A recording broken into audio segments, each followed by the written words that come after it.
औज़ुबिल्लाहिमिनश्शैतानिर्रजीम। अस्सलाम वालेकुम ख़वातीन और हज़रात, thank you so much for tuning into PTV sports. आप देख रहे हैं गेम ऑन है। मुझे कहते हैं शहजाद हसन खान और इस उम्मीद के साथ कि आप सब ठीक ठाक होंगे, खैरियत से होंगे, अपने प्रोग्राम का आगाज़ करना चाहता हूँ। ख़वातीन और हज़रात, कल हमने काफ़ी खैर ज़्यादा तफसीली गुफ्तगू हम नहीं कर सके, but over the past few days हमने काफ़ी ट्रांजिशन किया।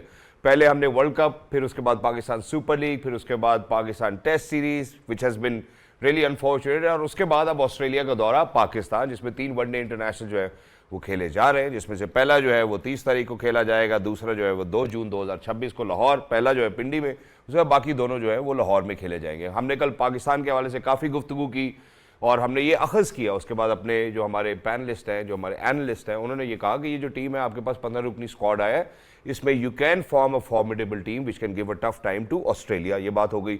जब हम ऑस्ट्रेलिया की जाने बढ़े तो जब हमने पाकिस्तान की टीम की कॉन्स्टिट्यूशन के हवाले से बात की तो हमने कहा कि यार जब भी हम टीम बनाते हैं तो हम ये ज़रूर इस कन्फ्यूजन में रहते हैं या सेफ्टी नेट में रहते हैं कि यार हमारा थोड़ा बैटिंग ऑर्डर हमें डीप चाहिए, जिसमें हमने शादाब के हवाले से ये बात की, हमें चाहिए कि हम 4 ओवर इससे करा लें, इससे करा लें। कभी भी कंप्लीट बॉलिंग यूनिट हमें नहीं नजर आया, जिसमें हमारी जो स्किपर है उनका कहना यह था कि यार आपको ओडीआई के अंदर कंप्लीट बॉलिंग यूनिट खिलाना चाहिए। ऑस्ट्रेलिया के माइंडसेट को यहाँ पर रीड करने की थोड़ी सी ज़रूरत है, जो मेरा ख्याल है इस प्रोग्राम में हम बात भी करेंगे। आगे चल के हम जरा उन स्क्वाड्स के ऊपर भी नज़र डालेंगे जो 2024 में जब हमने ऑस्ट्रेलिया को हराया था। मेरा ख्याल है अब इसी मौके पर मैं जो अपने पहले मौजूद मेहमान का जो है वो तारुफ कराना चाहता हूँ, उसके बाद मजीद आगे बढ़ते हैं। Ladies and gentleman, the iron lady, the lady always made sure कि पाकिस्तान को सबसे ऊपर रखेंगे और पाकिस्तान की जितनी उन्होंने नुमाइंदगी की वो काबिल तारीफ़ है, वो काबिल दीद है। वो पाकिस्तानी वुमेंस क्रिकेट टीम की स्किपर भी रही हैं, वो पाकिस्तान के लिए गोल्ड मेडल्स लेकर आई हैं, तमगा इम्तियाज़ से नवाजी गई हैं, सितारा इम्तियाज़ से नवाजी गई हैं, और आज भी अल्हम्दुलिल्लाह सर निगू कर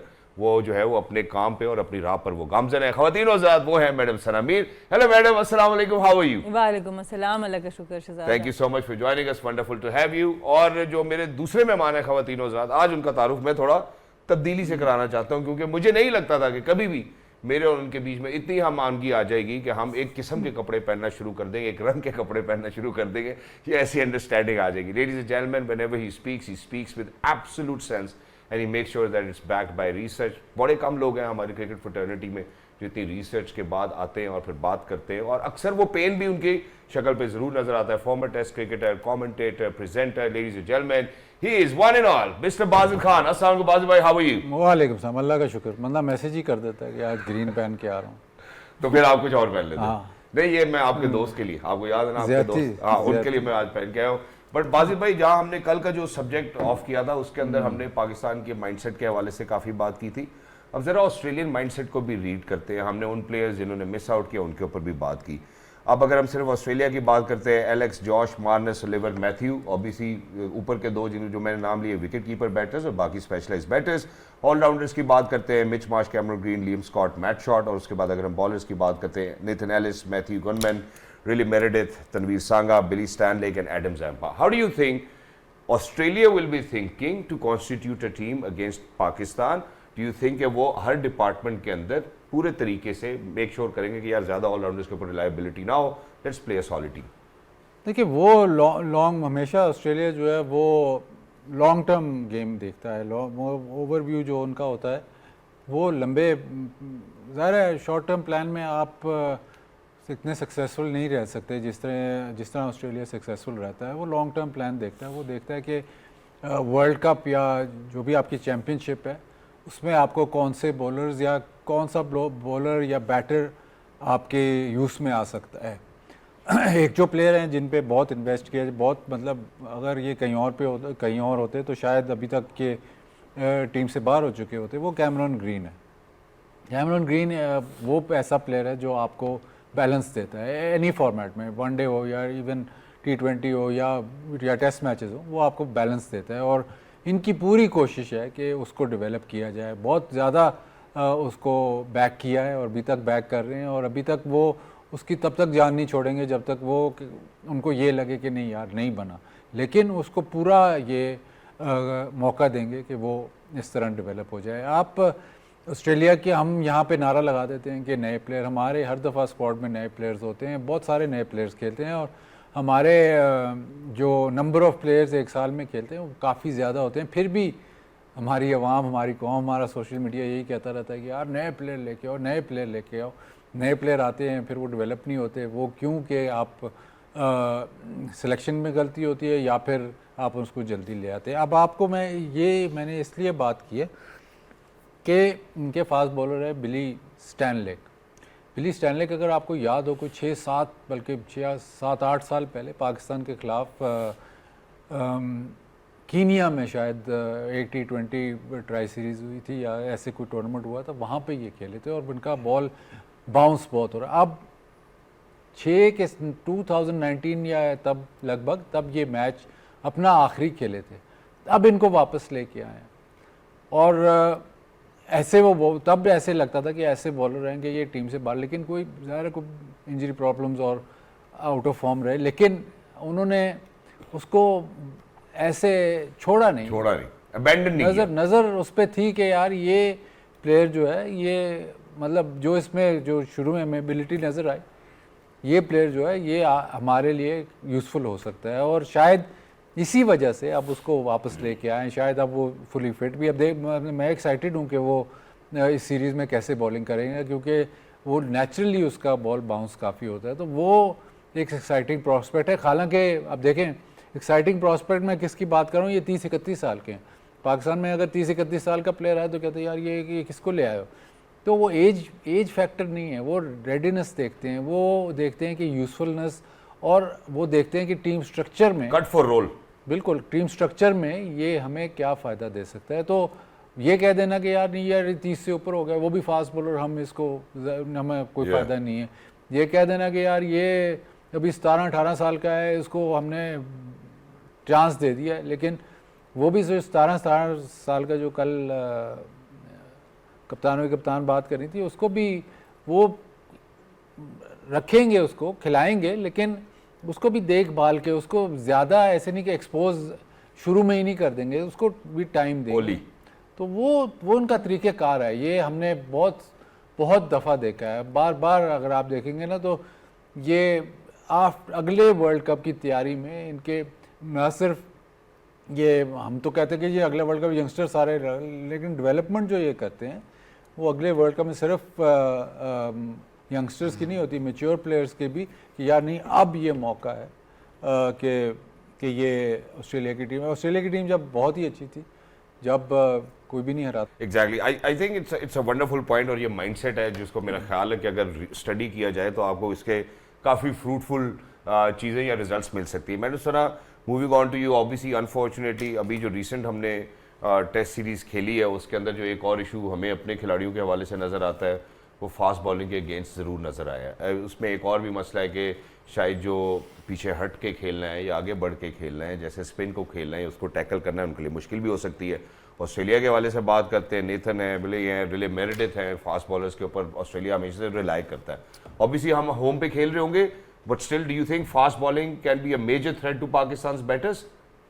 देखिए, अब डिपेंड करता है कि किस तरह की फॉर्म में है और किस तरह की पिचेस बनती हैं। पिचेस पे भी काफ़ी ज़्यादा डिपेंड करेगा। अगर बाउंसी ट्रैक्स हुए, अगर उस तरफ गए जो कि मुश्किल हैं, जितनी गर्मी इस वक्त पड़ रही होगी उसके हिसाब से उस तरह के ट्रैक्स शायद बनने भी उतने पॉसिबल ना हों, तो फिर शायद पाकिस्तानी बैटर्स आराम से इसको हैंडल उतनी उस चीज़ को कर सकेंगे। बट जो बाउंस की बात बाजिद भाई ने की, जो एक्स्ट्रा बाउंस वाले बॉलर्स हैं, उनको आपको देखना ज़रूर होगा कि किस तरीके से खेलते हैं। एक चीज़ ज़रूर मैं देखना चाहूँगी ऑस्ट्रेलिया की तरफ से, क्योंकि देखते हैं कि एक वर्ल्ड कप से ऑब्वियसली फॉर्मेट ज़रूर फ़र्क था, पिछला जो वर्ल्ड कप था, पर वन ऑफ द मोस्ट ऐसा वर्ल्ड कप था, strange world cup for Australia, कि कभी इस तरीके की परफॉर्मेंस हमने ऑस्ट्रेलिया की नहीं देखी जो पिछले वर्ल्ड कप में नज़र आई। बिल्कुल ही वो टीम आगे लगी हुई नज़र आई और किसी तरह का कमबैक किसी वक्त नज़र ही नहीं आया उनकी तरफ से। और सिलेक्शन के ऊपर बड़े सवाल थे। स्मिथ को अभी भी T20 में वो कंसिडर नहीं कर रहे जो बांग्लादेश के साथ इनकी सीरीज़ है, तो इनकी भी सिलेक्शन में एक डायरेक्शन का डिफरेंस ज़रूर आया है। और वहाँ पर ये ज़रूर देखना होगा कि जो बाजिद भाई ने बायलैटरल सीरीज़ की कि अब टीम्स ज़रा उनकी डायरेक्शन फ़र्क होगी कि वो फुल स्ट्रेंथ से नहीं जाते। तो ऑस्ट्रेलिया का एक बहुत बड़ी डिपेंडेंसी रही थी विनिंग इज़ ए हैबिट वाला जो कल्चर था, कि वो हर मैच को जीतने के लिए जाया करते थे।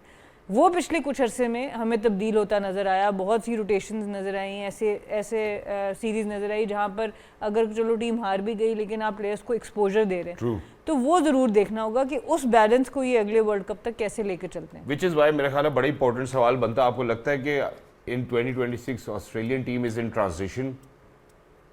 ट्रांजिशन में तो ऑस्ट्रेलियन टीम कभी भी नहीं होती, वो प्लेयर्स इंडक्ट करते रहते हैं। हम यहाँ पे बात करते हैं एक बड़ा ही मतलब वो लफ्ज़ से अब चिड़ होती है, rebuilding process, rebuilding.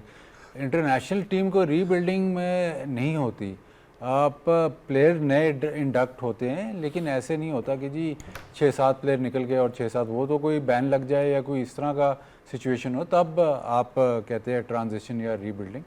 Australia players induct करती है और वो प्लेयर्स इन्होंने एयर मार्क किए होते हैं कि यार ये प्लेयर्स हैं जो अगले साइकिल में या 4-5 साल बाद इन पे हम रिलाई करेंगे। तो वो प्रोसेस जो है नीचे से, जो काम तो सारे नीचे ही होता है, वो प्रोसेस जो है वो चलता रहता है। मैंने पहले कह दिया था कि पता नहीं 50-60 उसके 15,000 माइकल हसी के फर्स्ट क्लास के रन्स थे before he played for Australia. तो वो जो नीचे वाली क्रिकेट है उसमें ये सारे प्लेयर्स इनका फॉर्मूला ये होता है कि जब भी कोई प्लेयर ग्रेट क्रिकेट जो होती है, जैसे वो उसको क्लब क्रिकेट कहते हैं लेकिन वो फर्स्ट क्लास के नीचे होती है। जब भी ग्रेट क्रिकेट में कोई प्लेयर आता है तो उनके डेटाबेस में वो प्लेयर आ जाता है। ठीक है। और फिर जब वो ग्रेट क्रिकेट खेल रहा है तो उसको काफ़ी सारे लोग असेस करते हैं। फॉर इंस्टेंस हम 3, 4, 5, 6, 7 बंदे जब उसको कहते हैं कि नहीं यार ये इस प्लेयर पे नज़र रखो, तो उस पर फिर कोई बात ही होती है।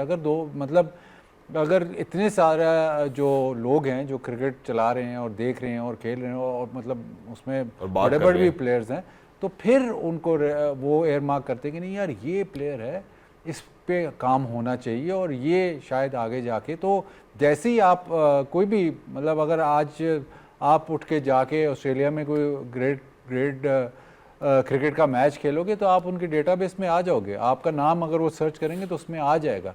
तो फिर उसके मुताबिक वो देखते हैं कि यार इसने फॉर इंस्टेंस बैटर है, इसने कहाँ पे रन्स किए, किस सिचुएशन में रन्स किए, वो सारा कुछ जो सना बात कर रही हैं कि अब चेंज हो गया है। वो चेंज इसलिए हो गया क्योंकि बहुत ज़्यादा अब आपको प्लेयर्स चाहिए, बट अब वो रोल्स ऐसे देख रहे हैं कि नहीं यार हमने चैम्पियनशिप्स कैसे जीतनी है। अब जो बायलैटरल से ज़्यादा जो फोकस है ट्रॉफीज, वो ट्रॉफीज पे है। हमने टेस्ट चैंपियनशिप कैसे जीतनी है, हमने T20 वर्ल्ड कप कैसे जीतना है। T20 वर्ल्ड कप को भी अभी भी ये थोड़ा सा ऐसे लगता है कि जो T20 है उसको अभी भी इतना फोकस नहीं करते जितना दूसरे 2 फॉर्मेट्स है वनडे क्रिकेट के। तो अभी जो आपको इनकी टीम नज़र आ रही है इसमें कई ऐसे प्लेयर्स होंगे जो कि आप देखेंगे कि यार अगले वर्ल्ड कप में इन्होंने एयर मार्क किए होंगे कि नहीं ये इन पे हम रिलाई करेंगे, इनके राउंड हमारी टीम बनेगी और ये हमें जितवाएंगे। एग्जैक्टली। और साथ ही साथ जो है वो हमारे प्रोड्यूसर ने भी हमें एयर मार्क किया हुआ है कि ब्रेक का टाइम हो गया। और जैसे भी आपने कहा कि यार वो फोकस कर रहे हैं कि यार हमने T20 वर्ल्ड कप कैसे जीतना है, हमने वर्ल्ड टेस्ट चैंपियनशिप कैसे जीतनी है, वनडे इंटरनेशनल वर्ल्ड कप कैसे जीतना है, वो तो फोकस कर रहे हैं लेकिन अगर सारा कुछ उन्होंने जीतना है तो हम कहाँ फोकस कर रहे हैं, ये बड़ा अहम सवाल है। मैं ज़रा एक छोटे से वक्फे की जानिब बढ़ना चाहता। जब आप लोग वापस आएंगे ना तो मैं ज़रा डिज़ाइन थिंकिंग के ऊपर बात करना चाहता हूँ, the ability to ask question. जैसे जो अगर इसका एक मैं आपको क्रॉस रेफरेंस दे दूँ, टीम बिल्डिंग की हम बात करें या रीबिल्डिंग की, आपने कहा कि यार मुझे इससे बड़ी चिढ़ होती है, उसके ऊपर मैं मजीद बात करूँगा। स्टे विद अस क्योंकि बात बहुत इंटरेस्टिंग है। Game on it, don't go anywhere, we will be right back.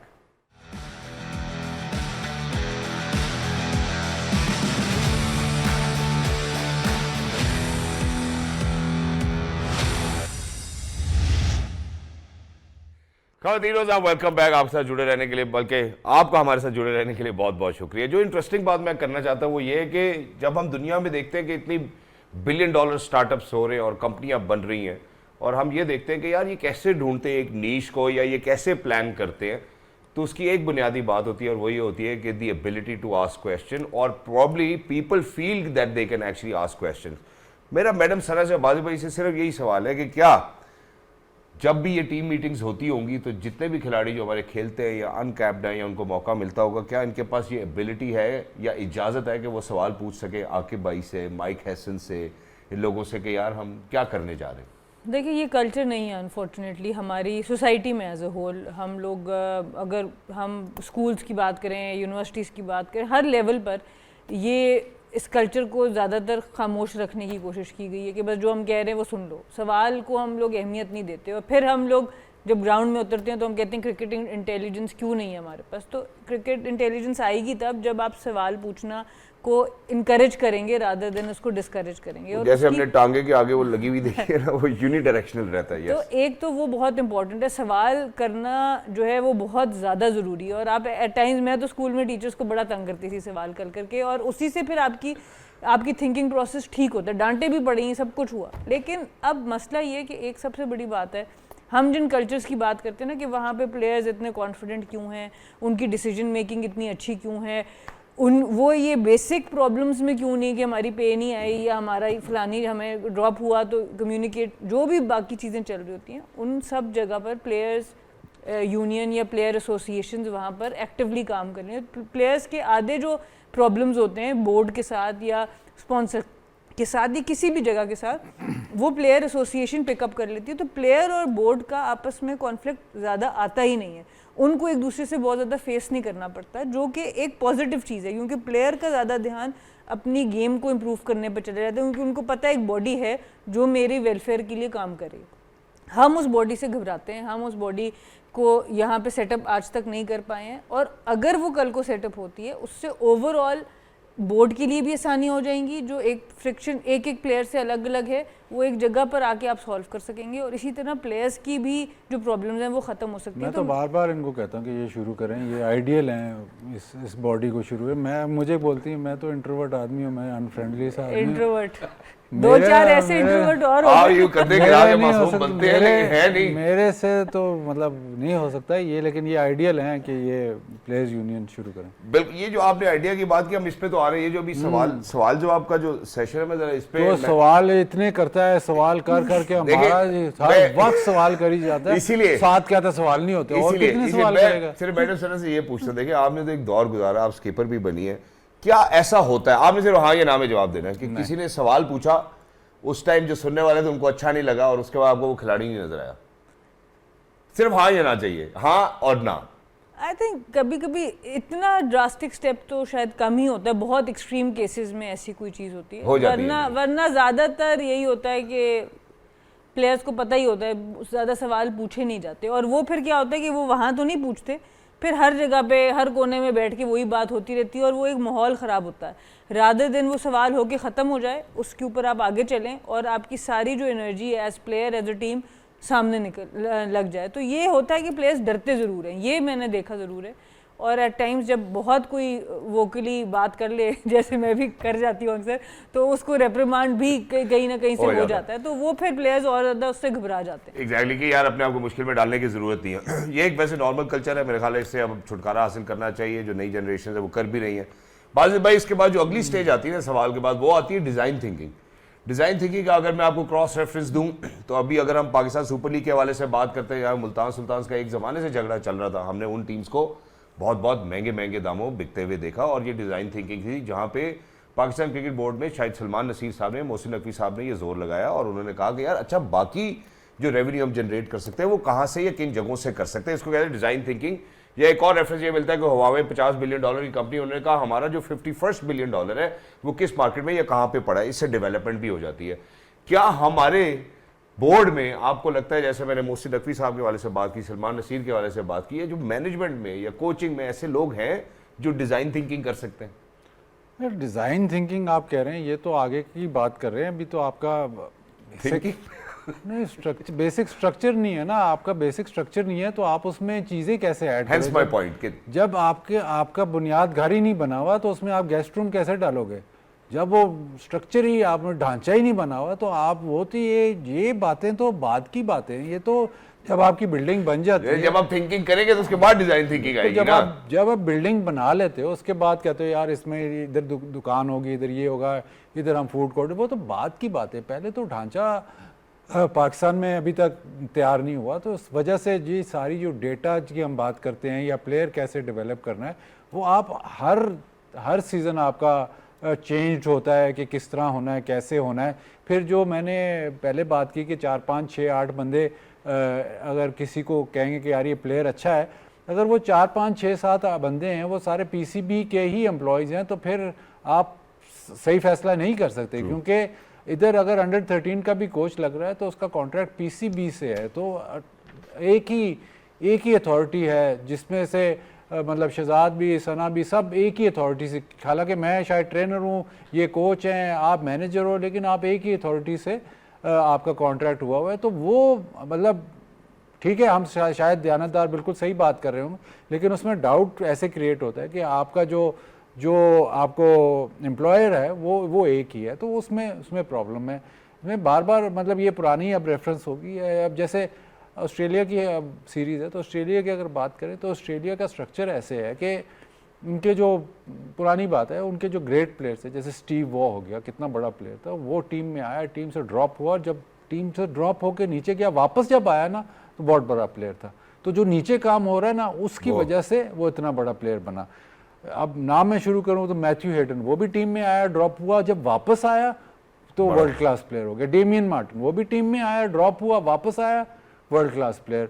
Justin Langer, वो भी टीम में आया, ड्रॉप हुआ, वापस। तो पाकिस्तान में जो टीम में आता है, जो मुसलसल 10-12 साल टीम के साथ ही रहे या 15-20 साल खेल जाए, वो प्लेयर बन सकता है। लेकिन जो ड्रॉप होके वापस आता है ना, वो गायब हो जाता है। तो जो आप जो बात कर रहे हो, जो डिज़ाइन थिंकिंग की बात कर रहे हो, जो थिंकिंग की बात कर रहे हो, वो तो तब की बात है जब आपका पहले से कुछ स्ट्रक्चर तैयार हो, उसके बाद वो कंसिस्टेंटली चल रहा हो, उसके बाद ये जो है ना, ये चीज़ें ऐड हो सकती हैं। एग्जैक्टली। और बाजी भाई का पॉइंट जो है वो बहुत ही वैलिड भी है, और वो एक और तरफ भी डायरेक्ट करता है, और वो ये है कि जो नीचे सिस्टम एग्जिस्ट करते हैं उसके अंदर there is nothing close to international competence. तो आई थिंक मेरा ख्याल है ये यहाँ से टेक अवे भी है। अब वेरी क्विकली, चूंकि अब अगर हम ये बात कर रहे हैं, डिज़ाइन थिंकिंग की बात करें, तो I think we at game on है truly admire our viewers as well, क्योंकि हम यहाँ पे हमेशा क्रिकेट की बेहतरी की बात करते हैं और हम ये समझते हैं कि हमारा व्यूअर यहाँ से सीखता भी है और हमें बताता भी है। अब मैं आपके सामने वो रखने लगा हूँ जो 2024 में स्क्वाड हमने यहाँ से भेजा, और हम ऑस्ट्रेलिया के खिलाफ ऑस्ट्रेलिया के अंदर जो है वो मैचेस जीत कर आए। 3 मैचेस के वो हमने ऑब्वियसली वनडे इंटरनेशनल सीरीज़ खेली, जो पहला हम हार गए थे, पर बाकी दोनों जो है वो हम जीतने में कामयाब हुए। तो सबसे पहले ज़रा मेरा ख्याल है वो भी देख सकते हैं। I think whatever is going to come will speak about it as well. So पहले ज़रा स्क्वाड के ऊपर नज़र डालते हैं, फिर उसके बाद जो भी इस स्क्वाड ने रिजल्ट हमारे लिए लेकर आए थे वो। अब इसमें आपने उन नामों पे फोकस करना है जो मिसिंग है। Abdullah Shafique, Irfan Khan, Kamran Ghulam, Saim Ayub obviously is injured, Aamir Jamal likewise for that, Sibullah Khan जो अभी हमने पिछले कल के प्रोग्राम में बात की 2 विकेट कीपर्स के हवाले से, उसके बाद Mohammad Rizwan, and then we have Naseem Shah, Shaheen Shah, Arafat Minhas, Haris Rauf, Faisal Akram is missing, and Mohammad Hasnain तो शायद मेरे ख्याल टूर पे थे पर वो खेले भी नहीं। So this was the squad अभी से 1.5 साल पहले, madam Sana, and now the squad. उसके अंदर कितनी तब्दीली है? देखिए, मेरे से 5-6 नाम ही हैं जो अभी आ गए हैं इसमें, और उसमें मेरा नहीं हाल, रफात मिनहास को बहुत ज़्यादा खेले थे तो वो इस स्क्वाड का हिस्सा है। सबसे बड़ी उम्मीद ऑब्वियसली अब्दुल्ला शफीक की नज़र आती है, क्योंकि दोनों ने, साइम अयूब, अब्दुल्ला शफीक, दोनों ने बड़ा अच्छा वहाँ पर खेला था ओडीआईज़ में, और उसके फ़ौरन बाद मुझे याद है चैम्पियंस ट्रॉफी थी और अब्दुल्ला शफीक उसके अंदर नहीं थे, और हम यही बात करते आ रहे थे कि ये क्या चाहिए। और उसमें भी आपके पास फ़हीम अशरफ आ गए, खुशदिल शाह आ गए, तो ऐसा नहीं है कि इसी टीम से हम चेंज हुए, इस टीम के बाद कोई 5-6 किस्म की और टीम्स बनी और फिर हम यहाँ पर आ गए। सो ये चीज़ बड़ी ज़रूरी है कि अब से लेके वर्ल्ड कप तक हम बहुत ज़्यादा चेंजेस ना करें, हम बहुत ज़्यादा। तो इसलिए मोहम्मद रिजवान की उमेजन, जिस तरह बाजिद भाई ने बात की, मैं बिल्कुल एग्री करती हूँ कि उनकी उमेजन हैरानकुन ज़रूर है इस फॉर्मेट से, जिस तरह की उनकी कंसिस्टेंसी है। क्या अगर तो आप उनको वर्ल्ड कप के प्लान्स में नहीं समझ रहे तो उसकी क्या वजह है, क्योंकि ज़्यादा टाइम नहीं है। अब वनडे वर्ल्ड कप में 1 साल का अरसा या 8 महीने का अरसा कोई बहुत बड़ा टाइम नहीं होता। तो ये चीज़ें हमें सोचने वाली ज़रूर हैं कि क्या हम जो अब प्लेयर्स को यूटिलाइज़ कर रहे हैं, माँ सदाकत की अगर हम बात करें, या शामिल हुसैन को भी रखा गया, उनकी अच्छी सीरीज़ नहीं गई थी बांग्लादेश के अगेंस्ट, वो इस ओडीआई टीम का हिस्सा है। क्या हम देखते हैं कि वर्ल्ड कप से पहले वो इतने रेडी होंगे कि हम उनको वर्ल्ड कप में डीप एंड पे थ्रो करें?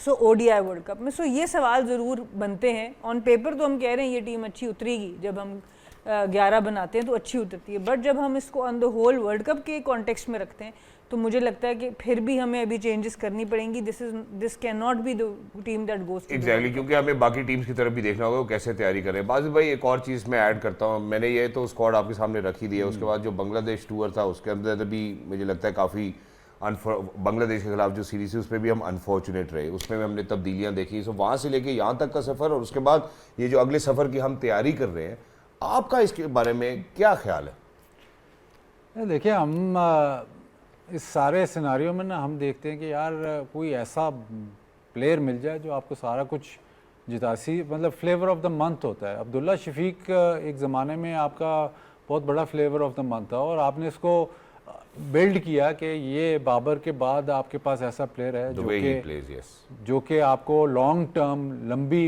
अरसे के लिए वो आपका मेन स्टे होगा। उसको आपने डिसरिगार्ड कर दिया और ऑस्ट्रेलिया में जिस सीरीज़ के बाद ये बात करी उसमें साइम अयूब के साथ इसने रन्स किए थे, तो उसको आपने वनडे क्रिकेट से बाहर कर दिया। फिर नेक्स्ट आता है आपका साइम अयूब। साइम अयूब आपका फ्लेवर ऑफ द मंथ, हालांकि इसने बड़े वनडे में बहुत रन्स किया और फिर आप, क्योंकि वो फ्लेवर ऑफ द मंथ था, आप उसकी एक्सपेक्टेशन T20 और दोनों फॉर्मेट जो उसने अभी तक मास्टर नहीं किए, ये लोगों को बात बुरी लगती है, लेकिन एक्चुअल फैक्ट यही है कि वनडे क्रिकेट का उसका रिकॉर्ड बहुत ज़बरदस्त है। वनडे क्रिकेट उसने मास्टर किए, T20 और 4 डे या मतलब सॉरी टेस्ट मैच क्रिकेट अभी तक उसने मास्टर नहीं की।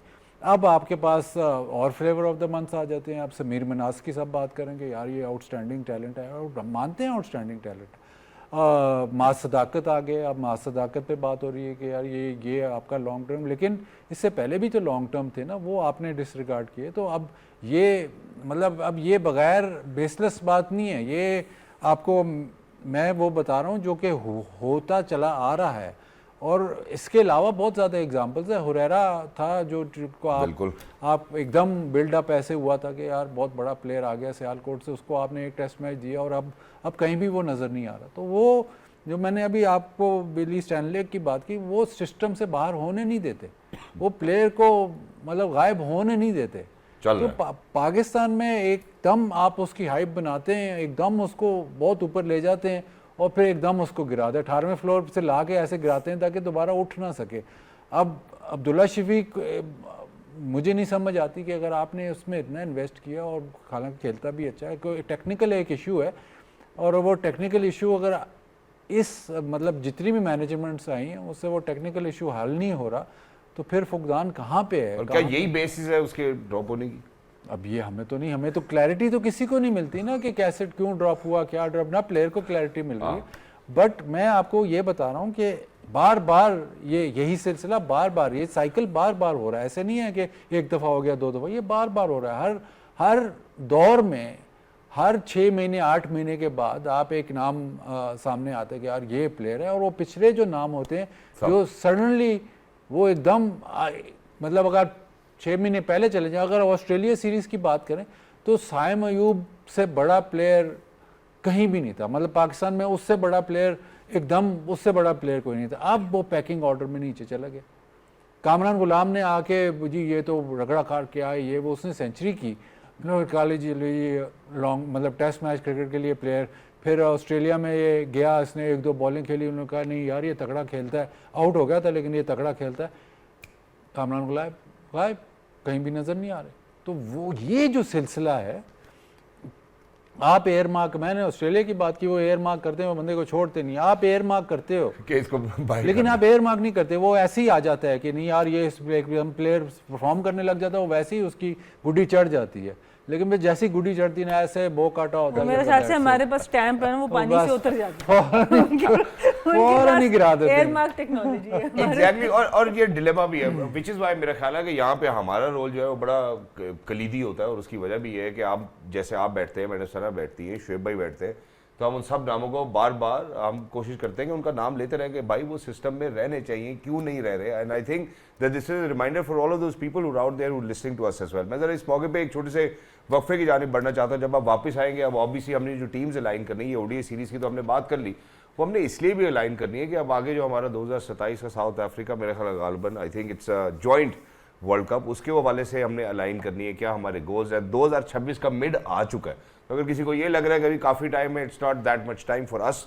आई think we need to kind of align our goals as well. हम जरा ब्रेक पे जाते हैं, वापस आते हैं, how do we need to align that. हर दफ़ा हम यहाँ बात करते हैं क्या ये होगा ये नहीं होगा, आई think that's a different story. But Wajid भाई की बातें जो है वो सुनी जा रही, क्योंकि टेस्ट क्रिकेट में इन्होंने जिनको कहा कि यार ये बैठने चाहिए और ये आने चाहिए, ऐसे ही हमने देखा। सो आई थिंक इनका कोई अंदर का कनेक्शन है ज़रूर। गेम ऑन है, don't go anywhere, will be right back.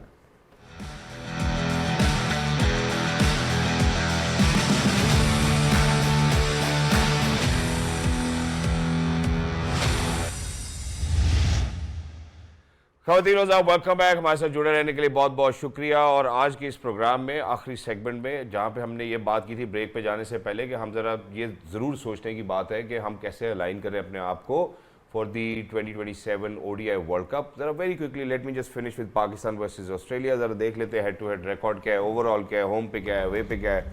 Madam Sana, why don't you take us through please head to head.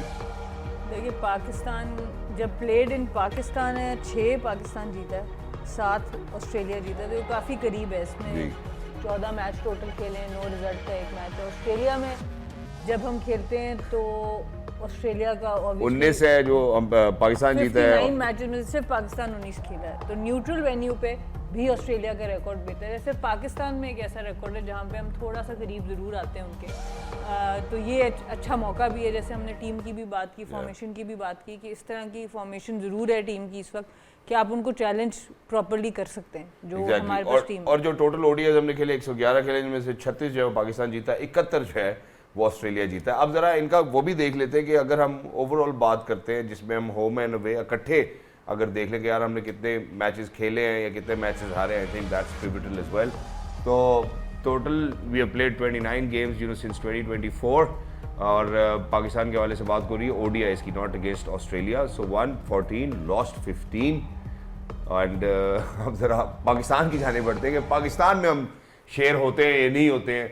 I think that's the question. So taking a good look at whether we are share in Pakistan और not, I think Pakistan का record जो है at home needs to be better. At least ऐसा होना चाहिए at home के जिसमें हमें रीअश्योरेंस हो कि हाँ यार Pakistan at home is good. जी sir, matches played 10, won 6, lost 4। इधर भी 4 आ गया। अच्छा जी वाजिब भाई।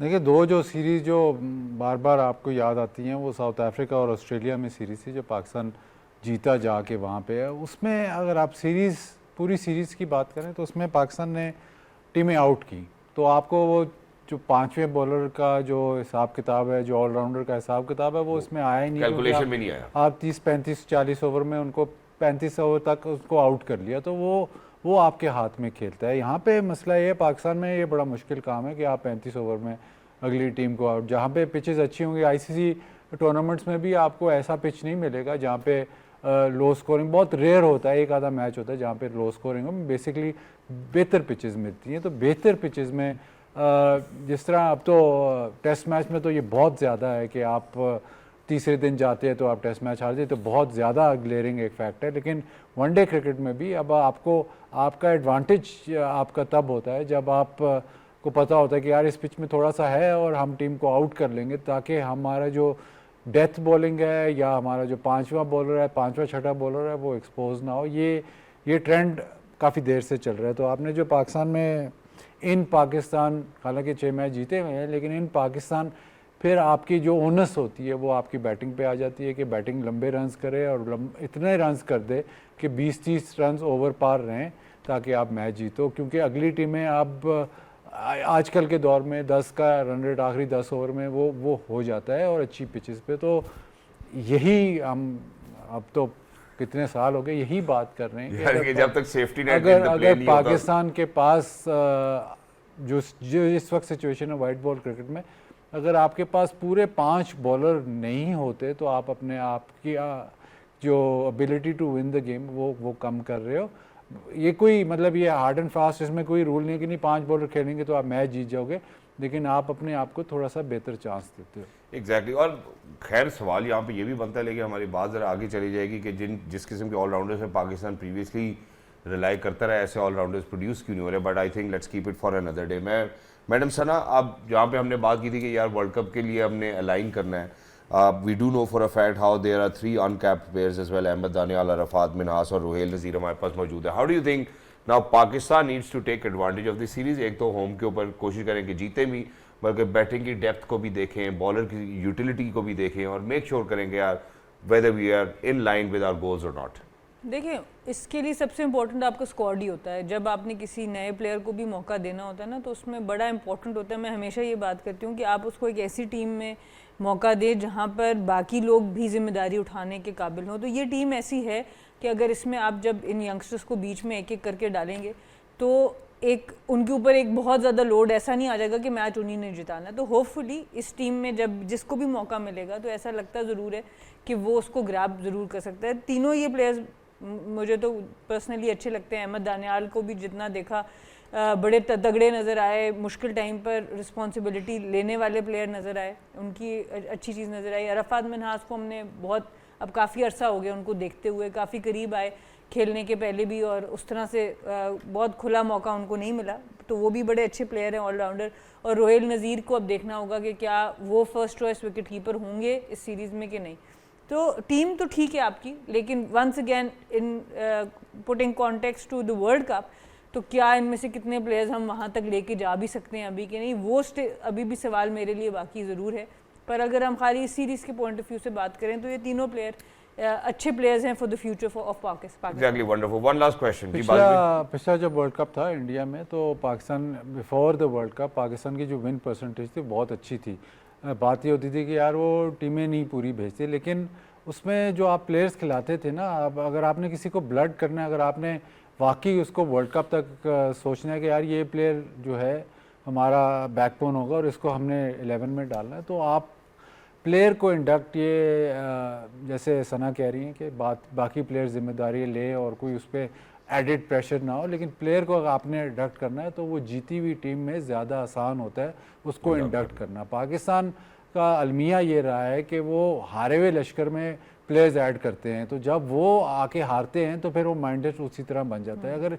अगर आपकी टीम परफॉर्म कर रही है और जीत रही है, और जैसे उस वर्ल्ड कप से पहले आपकी टीम परफॉर्म कर रही थी और आपका विन परसेंटेज बहुत जाता था, तो आपको प्लेयर्स उस टाइम पे इंडक्ट करने चाहिए थे, जो कि आपको आगे जाके तो जीते हुए लश्कर में प्लेयर्स इंडक्ट करने होते हैं। हारे हुए लश्कर में प्लेयर इंडक्ट करो कि ठीक है कर लो, लेकिन उसमें ज़्यादा प्रोबेबिलिटी होती है for the player not to develop. अब जब आपने चूंकि बात कर दी कि जीते हुए लश्कर और हारे हुए लश्कर की, तो अभी जो अगर हम परसेंटेज वाइज बात करते हैं तो तकरीबन 50-50। देखिए 29 गेम्स हमने खेले, 15 हम जीते, 14 हम हारे, 50-50 है। आपको लगता है कि यही परसेंटेज है या यही तरीका है, यही इसी कंसिस्टेंसी के साथ हम चलते रहेंगे तो हम आगे बेहतर कर सकेंगे?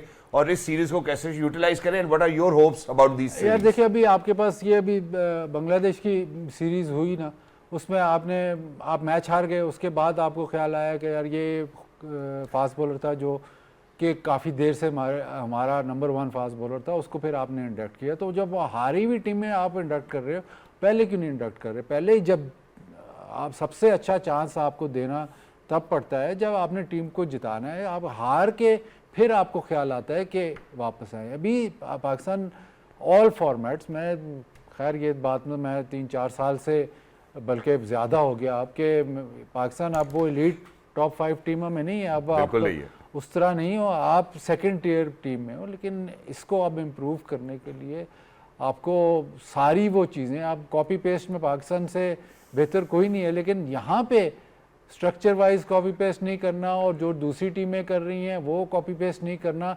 जो कामयाब हो रही हैं टीमें वो कैसे कर रही हैं, उस पर रिसर्च नहीं है, बस बातें हैं और उसके बाद प्रेस कॉन्फ्रेंस है। Exactly, hence my point. जैसे मैंने पहले कहा कि जी एबिलिटी टू आस्क क्वेश्चन, उसके ऊपर आपको राय मिल गई। डिज़ाइन थिंकिंग की बात की, उन्होंने कहा पहले खोखा ही नहीं है, उस खोखे के अंदर मैं कैसे सोच लूँ कि मुझे क्या प्रोडक्ट रख रही है। और उसके बाद ये जो अभी इन्होंने तीसरी बात की है, ladies and gentleman, it's the last nail in the coffin and Pakistan really needs to think from here onwards. Very quickly, one last question madam Sana, that is your hopes for this series. Hopes तो हैं, मुझे लगता है कि अच्छी team है। यार ये भी हम अच्छा करते हैं। एक तो छापा जो अभी आपने कहा, उम्मीद लगवा लेते हैं। देखिए टीम तो अच्छी है। मैं जब आप इसको out of context of the world cup करें तो मैं समझती हूँ कि टीम ठीक है, इस सीरीज और वो लोग भी अपनी पूरी फुल स्ट्रेंथ से तो आ नहीं रहे। जब आप उसके कंपैरिजन में करते हैं तो टीम सही है और आपको जरूर जीतने की तरफ जाना चाहिए। Exactly. Well, that's wonderful. Thank you so much, Madam Sana. Thank you so much, Bazi bhai, for being with us. Lovely to be in conversation with you. जाते जाते ख़वातीन हज़रात, एक और बात कि जो लोग नए आइडियाज़ लेकर आते हैं, जो हमारी ज़िंदगियों को आसान बनाते हैं या टीमों को बेहतर बनाते हैं या कौमों को बेहतर बनाते हैं, वो शायद 1% लोग होते हैं। बाकी लोग उनको देख कर और उन्हीं के फॉर्मूले को अप्लाई कर कर जो है वो आगे लेटर और स्पिरिट में निकल जाते हैं। I think this is where hard work beats talent. जहाँ पे हम सिस्टम्स की बात करते हैं, इन सब चीज़ों की बात करते हैं, we really need to make sure that that we put in the right hard work as well, and that hard work can always beat talent. I think that's exactly what is the synopsis of this. जैसे madam सना ने कहा, बाज भाई ने कहा कि यार ये जो 15 रुकनी स्क्वाड है is well enough for this Australia series, but going into the world cup we might have to make a few more changes. इसी के साथ शहजाद हसन खान को इजाज़त दीजिए। अल्लाह हाफिज़, रब रखा, गेम ऑन।